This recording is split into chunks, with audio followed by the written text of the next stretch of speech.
All right, let's get right into it. If you're running a business, you've probably been wondering, could ChatGPT actually make my daily tasks faster? And maybe more importantly, where in the world do I even start? Well, that's exactly what we're going to break down right here. Here's the plan. We're going to start with the big picture. What AI really promises your business. Then we'll get into some quick wins you can set up this week. We'll show you how to talk to the AI to get exactly what you need, cover the super important safety rules, look at the long-term strategy, and then wrap it all up with a simple 30-day action plan. So first up, the automation promise. And really, it all comes down to one thing: getting your time back. And we're not talking about a few minutes here and there. On average, businesses are seeing about a 30% time savings on all those repetitive, draining admin tasks. Think about what you could do with that extra time. And hey, this isn't just a theory. This is happening right now. Take a look at Octopus Energy. Their CEO said that their AI is handling the same amount of work as 250 people, specifically with customer service emails. And the craziest part? It's getting an 80% satisfaction rating. That's a massive real-world impact. Okay, so the potential is huge. We get it. But the big question remains, where do you actually start? Well, you don't have to boil the ocean. Let's talk about some high-impact first wins you can put into practice today. Just think about the daily grind in each part of your business. Marketing is constantly drafting social media posts. Operations is writing up procedures. HR is buried in meeting summaries and job descriptions. AI is a natural fit for all of this, taking that painful first draft off your plate. Now here's the secret sauce. Getting amazing results from AI isn't magic. It's a skill. And that skill is called prompt engineering. It's honestly the difference between getting back something totally useless versus something that saves you hours of work. You have to stop thinking of it like a Google search. It's more like you're briefing a brand new, incredibly smart intern. The more detail, the more context, the more specific you are in your instructions, the better the result is going to be. It's that simple. And a really great prompt has a few key parts. First, give it a role. Tell it who to be. Then, give it a clear instruction. What do you want it to do?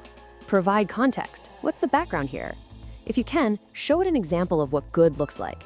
And finally, give it the actual input data to work with. You follow this recipe, you get good results, every time.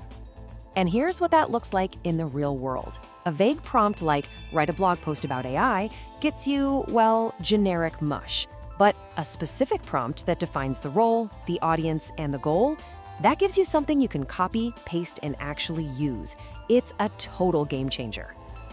Okay, so we've got the power, we know how to use it, but we've got to be smart about it. Let's talk about the absolute must-haves for implementing AI safely. This is the stuff you can't afford to skip. But is it safe? It's the big question on every business owner's mind, right? And it's a good one to ask. Anytime you bring in new tech, especially something this powerful, you introduce new risks. Knowing what they are isn't meant to scare you, it's meant to prepare you. So, there are some technical risks like prompt injection or data poisoning, but honestly, for most businesses, the biggest dangers are much simpler. We're talking about unintentional data leakage, like an employee accidentally pasting sensitive customer info into the chat. And then there's shadow AI, which is just a fancy term for when your team starts using a bunch of different AI tools that IT doesn't know about, creating massive security holes. So the solution isn't to ban it, it's to govern it. You need a simple rulebook. It's built on a few core ideas. Accountability, meaning someone is in charge of it. Transparency, so you can explain what it's doing. Resiliency, so you test it for weaknesses. And of course, privacy, making sure you protect your customer and company data above all else. This turns scary risks into manageable processes. All right, let's zoom out for a second. Everything we've talked about is for using ChatGPT as a tool. But if you want to go bigger and really integrate AI into your systems, you need to think about architecture. Now don't worry, we're going to keep this super high level. Just focus on the main idea, which is all about control. So first, let's see how an AI agent actually thinks. When you give it a task, it doesn't just spit out an answer. It goes into a little loop. It reasons, it plans out the steps, it might grab a tool it needs, like access to a specific database, and it keeps working in that loop until the job is done. The key thing to realize is that it's a process. So how do you control that process? Well, this is where a smart technical setup comes in. You create something called an API gateway, which is basically a single, secure front door for the AI. Think of it as a security guard for your company's data. Every single request has to go through this checkpoint. This lets you enforce rules, log everything, and make sure the AI only touches the data it's supposed to. It's how you get both power and control. Okay, that was the peek behind the curtain. Now let's bring it all back down to earth and talk about what you can do in the next month. Let's build a simple, actionable plan to get you started.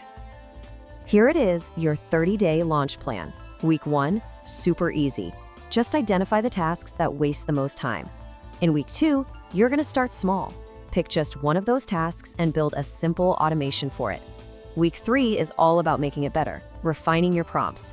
And by week 4, you're ready to train the team and start measuring how much time you're saving. See? Totally doable.